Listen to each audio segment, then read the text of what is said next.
हथिया आई है पिया सले पापा पोखरा दीना खोनवाय शंकर राव रे गाले आए बाबा शंकर राव रे द्वार हथिया आई है पिया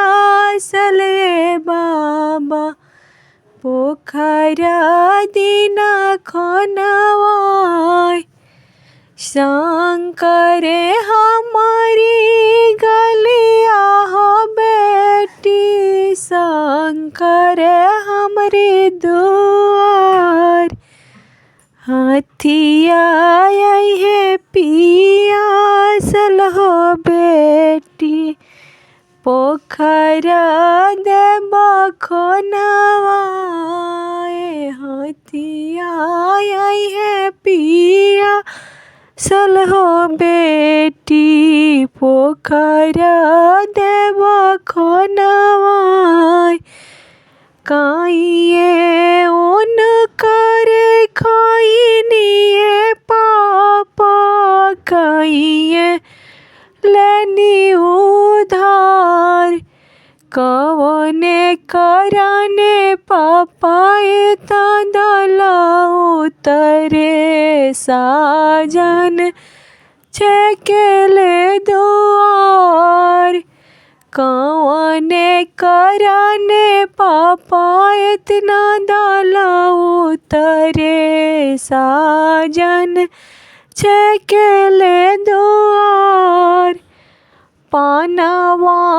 उन करे खाइनी हो बेटी फूलवा लेनी उधार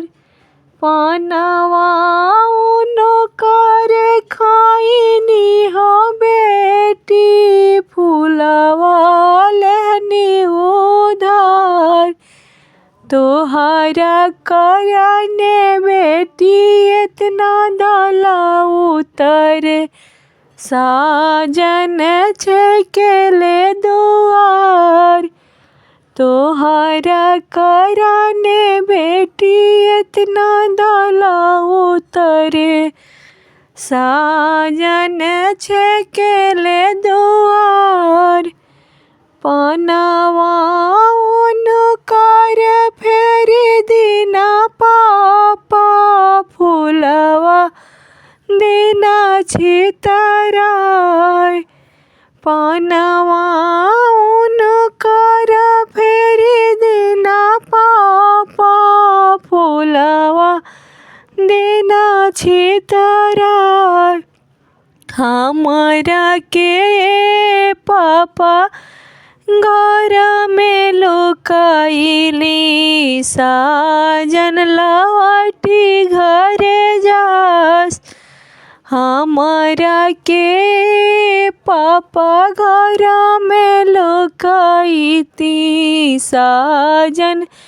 लौटी घरे जास पानवा उन करे नाही फेरबो बेटी फूलवा रखब उधार पानवा उन करे नाही फेरबो बेटी फूलवा रखब उधार तोहरा के बेटी जांघे बैठाइब साजन बियाही ले जास तोहरा के बेटी जांघे बैठाइब साजन बियाही ले जास तोहरा के बेटी जांघे बैठाइब साजन बियाही ले जास।